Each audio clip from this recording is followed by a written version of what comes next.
ర్యాలీలో పాల్గొంటామన్నారు. 1000 రూపాయల బిల్లు 3000 వస్తుంది సార్. 1000 రూపాయల బిల్లు 3000 వస్తుంది.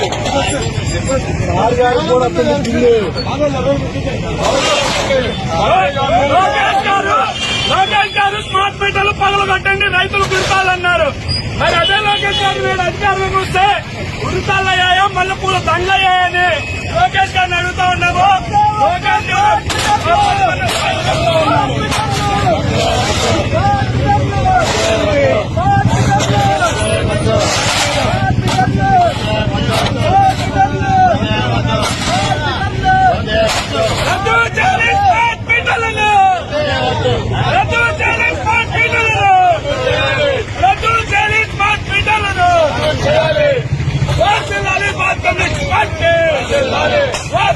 बात कम्युनिस्ट पार्टी